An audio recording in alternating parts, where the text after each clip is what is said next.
පක්ෂයේ සමගි ජනපරයේ සමගි වෙන එක මොකක්ද කියන තත්ත්වය. ඒක ඕගොල්ලන්ට කියන්න බෑනේ අපි ඒක චිර රහස් දෝවා.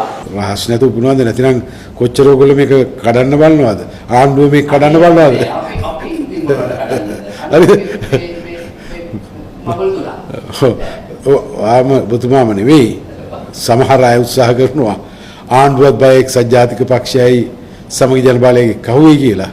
ඉතින් ඒකට කුමන්ත්‍රණ තියෙන එක නිසා අපි බොහොම රහස්‍යගතව අපේ වැඩේ හරියට කරනවා.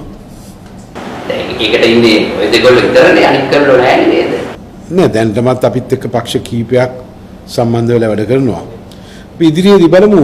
තාම මැතිවරණයකුත් නැහැනේ. මැතිවරණ එනකොට කොහොමද සම්බන්ධ වෙන්නේ කියලා. දැන් මැතිවරණයක් ඉස්සරහට ආව විශේෂයෙන් පළාත් සභාව වගේ දේවල් ආවම ඔබතුමාලගේ මේ සමගි ජන බලවේගයේ එක්සත් ජාතික පක්ෂය මේ එකතු වීමේදී ඇත්තටම දැන් ඉදිරියේදී ඔබතුමාලට අත්දැකීමුත් ඇවිල්ලා තියෙනවා ජනතාවත් බලාගෙන ඉන්නවා ඒ අපේක්ෂකයන් ඒවා පත් කිරීමේදී ඔබතුමාලා මේ ඇති වෙලා තියෙන තත්ත්වයන් ගැන කරුණු කාරණා විමසලා මේ අයව පත් කරන්න කටයුතු කරනවා මම හිතන්නේ කොහොම නමුත් පක්ෂයක් අපේක්ෂකව තෝරද්දී ඒගොල්ලන්ගේ පිරිසුදුභාවය ඉතිහාසය ගැන බලනවා කොහොමද?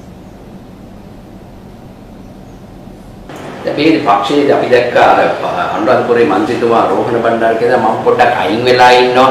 ඔබ හිතමනාපයක්වත් වෙලාද? එතුමා ඒක අහන්න මන් දන්නේ නැහනේ. නෑ එතුමාගේ මේ කියලා තියෙනවා මේ මම පොඩ්ඩක් පක්ෂේ නෑ එතුමා පාර්ලිමේන්තුවේ සිටියේ පෙරේදා ගෲප් එකේ සිටියා කිසි ප්‍රශ්නයක් නෑ. පක්ෂ කාර්යාලය රැස්වීමේ සිටියා. එහෙම අවුලක් නෑනේ. එහෙම අවුලක් නෑ. ඊට ඇවිල්ලා කියන ඒවනේ ප්‍රශ්නේ. ප්‍රශ්නයක් නෙවෙයි. ගෙවල් වලත් තියෙනවානේ.